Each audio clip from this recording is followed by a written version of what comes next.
Magandang gabi sa inyo lahat. Ito ulit ang inyong lingkod, Mike Padua. Nagbabalik sa ating tropical weather analysis na yung araw po ng Biyernes hanggang Lunes po. At ito po ay pinaglilingkod sa inyo ng Typhoon2000.com, ang unang website po sa Pilipinas ukol sa mga bagyo. At ito po ang ating Tagalog version. Now, umpisa natin ang update itong GraphSat, latest na yon, Biyernes hanggang bukas, Sabado. Manatili po, wala po tayong inaasahan pong LPA o potential na bagyo na mag-perform sa loob ng 10 araw at least. Nakita natin sa ating long range o medium range forecast.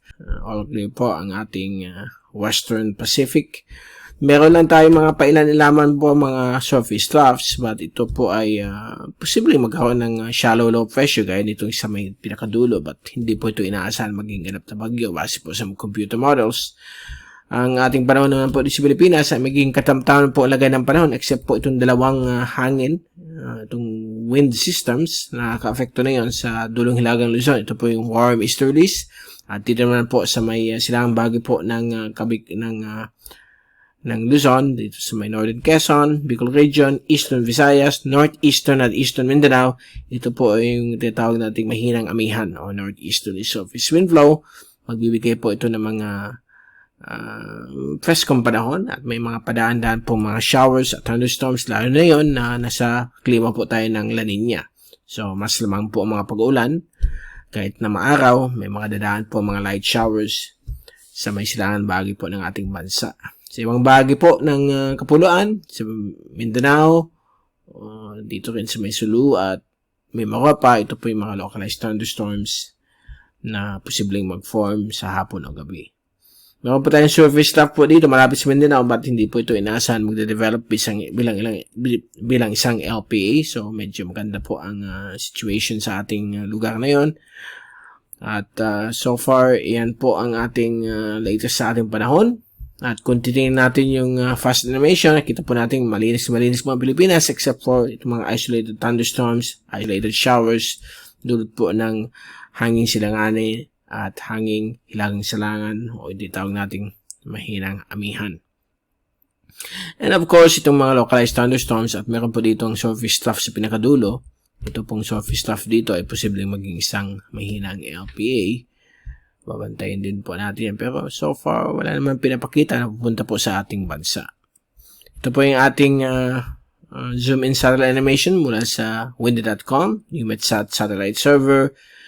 All clear naman po sa ating kapuluan except po may mga pailan ilang mga thunderstorms localized na magbibigay po ng ulan sa iba't ibang bahagi po ng gitna at katimugang Pilipinas. Okay? And bago tayo magpaalam, ito yung ating windy.com 3-day rain at wind forecast mula sa ECMWF.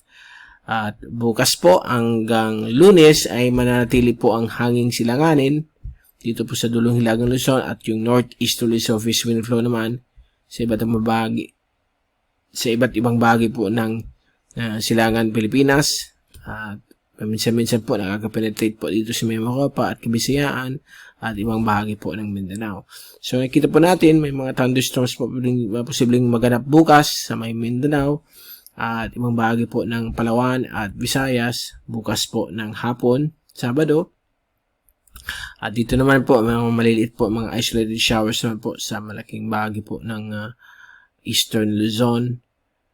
At bukas po, at sa Linggo, ayan po, kita po natin na meron pa rin mga thunderstorms dito sa may Visayas at Mindanao. At sa silangan bahagi po ng Camarines Provinces, kasama po ang Camarines Norte, dulot po ng hanging hilagang silangan o yung northeasterly surface wind flow o sa Tagalog mahinang amihan.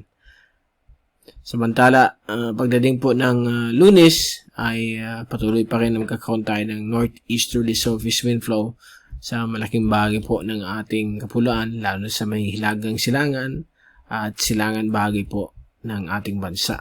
May mga thunderstorms po tayo nakikita po dito, lalo sa hapon at gabi. So far, yan po ang ating latest sa ating panahon. Mula sa Typhoon 2000, ito si Mike Padua magpapaalam. Mag-ingat po tayong lahat. Happy weekend to all. Be #weatherwiser, #typhoonwiser. At maraming salamat po sa pagpanood nyo sa aking YouTube channel.